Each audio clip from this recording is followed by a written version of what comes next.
folks, infrastructure stocks. A lot of folks want to know about some infrastructure stocks to buy, and so that's what we're going to cover in this video here today. If you didn't hear, there's a big, huge infrastructure bill that's going through right now, and everybody's really excited about this, right? $1 trillion. So nonetheless, this is a large amount of money, and everybody's looking at this and they're saying, okay, so that we got this huge deal coming through. This is going to be a boom for a ton of stocks that are, think about anything construction related. Think about equipment, materials that you fix streets with, fix highways, right? All the infrastructure in the United States, we know we've been needing a big plan to go through for quite a while. It seemed like, this has kind of been something that's been pushed off, and it seems like it's finally here. So everybody wants to know, like, what are the stocks to play? And so that's what we're going to get into in this video. Hope you guys enjoy this as always, and let me know if you guys enjoy videos like this where I get into some stocks that we don't usually cover on the channels. I love to read through those comments, and if you guys smash enough thumbs up, I'll do stuff like this in the future. Now, also make sure you subscribe to this channel. So essentially, I don't personally like to play stocks from this sort of perspective, right? Especially infrastructure stocks. And the reason being is in the infrastructure industry, it is a very cyclical industry. And it's like 1 minute it's great, right? And a lot of these companies are probably going to do great for years to come because there's huge plans going through. But then you go through some massive down cycles, and those down cycles are vicious for a lot of these companies. And a lot of times these companies don't really control their own fate. A lot of times they're dependent upon like how the real estate industry is in a certain time, how the government does these sorts of big spending bills and whatnot. And so that's why I don't personally play many of these stocks, just for that mere fact that you get caught up into the fact that you feel very dependent upon what the government's going to do for you next, or just needing a great real estate market and things like that. So yeah, anyways guys, let's get into these 5 stocks. Just so you know, huge, massive Black Friday sale coming for the private stock group. We haven't done a deal for the private stock group in a long dang time. So if you want to take advantage and basically be notified as soon as that deal drops here in a couple weeks, go ahead, put in your email, and we'll shoot you over an email or text as soon as the deal drops on Black Friday. Alrighty guys, let's get in this. So first one of these 5, this is the simplest one of the bunch. It's ticker symbol PAVE on this one. And essentially what this does is PAVE tracks a market cap weighted index of US listed companies that derive the majority of their revenue from or have a stated business purpose related to infrastructure development. So think about this one. Think about this PAVE one as basically, imagine you buy into VU or, something that tracks S&P 500, right? And you're just trying to play, the 500 biggest companies out there, let's say, for instance, and you just want to thrive or go down with those 500 companies, right? PAVE is similar to that, except this is just a player on essentially companies that are related to infrastructure development. And so when you go ahead and you see, there's a massive infrastructure bill of $1 trillion coming, well, PAVE should ultimately see a nice uptick over the next few years because of this, right? And so this is that one that if you don't want to get into, I am always a big believer in if you get into individual stocks and you pick the right stocks, right, you can massively outperform an index, right? However, let's be honest, not everybody wants to do the research work necessary, or they, a lot of people just don't know how to pick stocks, right?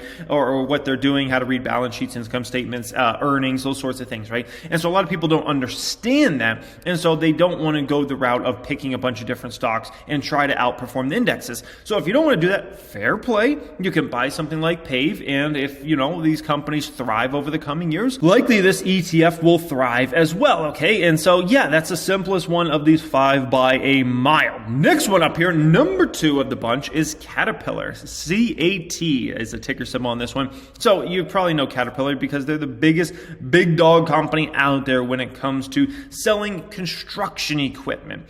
And if you're talking about fixing roads, highways, all the infrastructure in the United States of America, guess what? You're going to need a whole lot of likely Caterpillar machinery to go ahead and do that. And so likely Caterpillar will see a huge bump up in business because there's going to be a ton of equipment ordered for Caterpillar, right? Whether it's from rental companies that will rent this to different construction companies, or just, folks ordering these machines in general, right? Now, the stock has been on a little bit of a run. If you look at the stock about a year ago, it's 160 $269, but then it went on a run all the way up to, gosh, it was probably, 240 plus.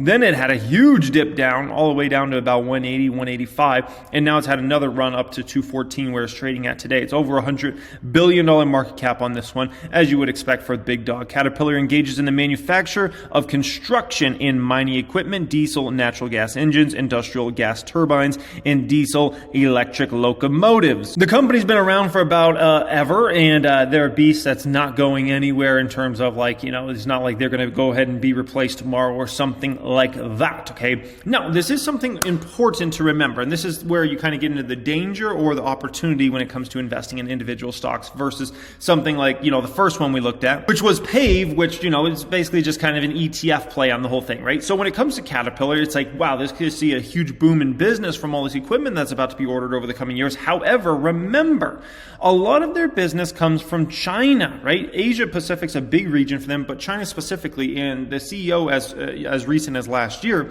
basically said that between 5% and 10% of the company's total revenues come from China.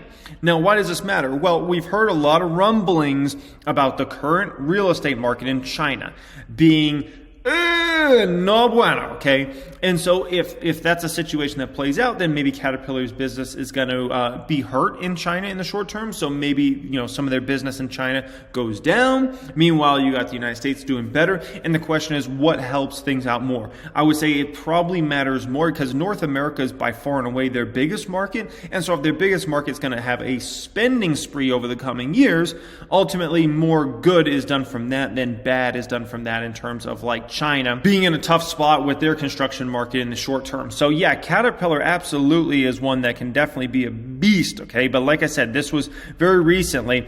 While more difficult in Asia Pacific could be on the horizon for the firm, Caterpillar's exposure to the region, particularly China, is limited. China itself accounts for 5 to 10% of Caterpillar's total sales. But remember, that's 5 to 10% still. So if that, let's say it's at 9%, right? If all of a sudden that 9% goes down to 4%, because there just aren't the orders in China, obviously it wouldn't be a good situation for Caterpillar there, okay? But needless to say, hey, it's still a beast, okay? Next one up here, number 3, you wouldn't really think about this one, first and foremost when it comes to thinking about a construction company or somebody that could thrive in this situation, but it's John Deere, DE. Absolutely, John Deere is a company that is positioned pretty darn well here, okay? They don't just make agriculture equipment, they also make construction equipment, okay? So John Deere, which is around $100 billion market cap. And by the way, just want to be very, very clear about John Deere. His market cap has risen quite substantially over the past few years. I remember a time period when John Deere was exponentially smaller than Caterpillar as far as revenues and market cap goes. And it's just interesting how much Deere has grown over the years. And I know they made a big acquisition some years back. But it's interesting to see this, okay? But look at this here, okay? This shows you fiscal year 2020, which is kind of a little bit of a messed up year because of Rona, obviously. But needless to say, the construction and forestry side of their business makes up a substantial portion of the business, right? $9.1 billion came from that business in the year, right? Agricultural and turf basically equivalated to $22.7 billion. So nonetheless, this is a big business for DE, and I would expect this business to become a much larger business for DE, and I think shareholders are going to definitely welcome that because I think a lot of shareholders would love to see some point in time where the agricultural business and the construction business are, side by side, where they're equally as big, because a lot of people would look at that as a very diversified business, and it would get an advantage over Caterpillar in terms of people thinking about this one and saying, well, this one's business is very well balanced versus somebody like a Caterpillar that the construction side of their business and the mining side of their business just really dominates things. And, I think DE could be seen as more of a diversified, better overall business than Cat, ultimately, if they really grow during this huge boom time over the next few years. So, yeah, John Deere absolutely is in a very, very strong position. Next one up here, fourth one of the bunch, is VMC ticker symbol, okay? Vulcan Materials. I remember the first time I ever looked into Vulcan Materials. I was riding a bus back from, I think we were at Central Arizona College or something like that. It was a community college that's in the middle of nowhere in Arizona. We come back from a track meet. I remember I was reading this annual report. I remember some kids in the bus coming back from that track meet. They're like, well, what are you doing? What is this thing you're reading? Like, why you always, have some fun? And I was like, hey man, I'm just on my money grind. I'm going to try to buy $1,000 worth of this Vulcan stock. I never ended up buying the stock, but I remember reading the annual report on a bus that day anyways. So that's a whole other story. Vulcan's a beast, a $26 billion company. They engage in the basic materials business, okay? So think about basically, if you're going to do any construction, you need all these basic materials, dirt, rocks, and other materials essentially at the end of the day. And Vulcan is that beast that basically you probably, in your town or city or state, you probably got these massive holes in the earth essentially, okay? I know we even have them out here in Vegas, and you just random, you'll have these massive holes in the earth where they just seem like they're digging to the bottom of the earth, getting all this material.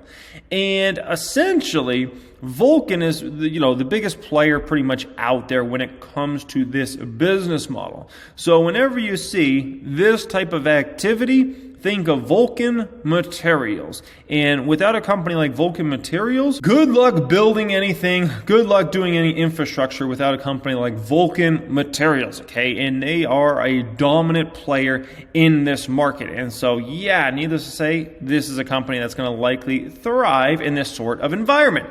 Next one up here is a company, ticker symbol NUE, Nucor Corporation. Now, Nucor Corporation, this one's been on quite a run from $40, $50 about a year ago to now 116. Now, Nucor is not the only one you can play.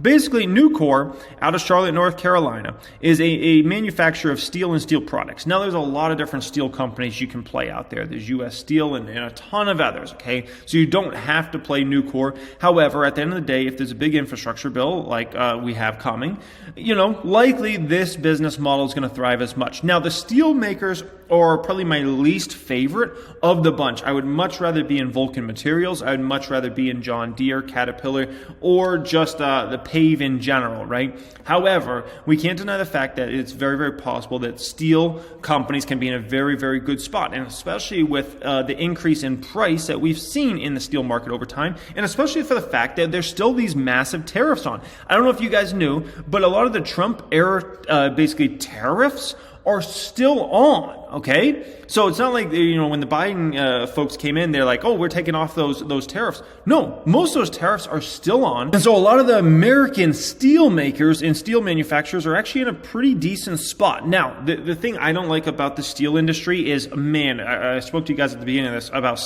how cyclical these industries are. And the steel industry is, when things are flying high for the steel industry, it is phenomenal. But those days never last, okay? And so that's why I look at the steel makers as kind of, they're more trader plays, swing trader type plays where you could play it for 3 months, 6 months, 9 months, maybe 12 months, but they're not great long-term investments at the end of the day, because steel pricing can change like that. It can go from, it's down and out, and you think all the steel makers in the United States are going to go bankrupt, to the next thing you know, it's like, holy smokes, these companies are making money hand over fist, and it's just like, okay? So it happens quick in this industry. And so, yeah, steel makers, it's kind of a little more of a trader play than an investment play. I can't play any of those companies from an investment play, because it's just, when things go south, they go south fast in that industry, okay? So hope you guys enjoyed a video like this where we go ahead and discuss 5 infrastructure stocks that I think are buys now if you're trying to play this particular industry. And let me know if you enjoy videos like this where we get into some different stocks. I can do more videos like this in the future for you guys. Much love as always. Once again, huge, massive Black Friday sale coming for the private stock group. We haven't done one of those in like 100 years. So if you want to be notified as soon as the deal drops, check out pinned comment down there. Don't forget to download the Hungry Bowl. Have you done it? The Hungry Bowl. Use it, abuse it, and love it. Much love as always, guys, and have a great day. Don't forget to smash.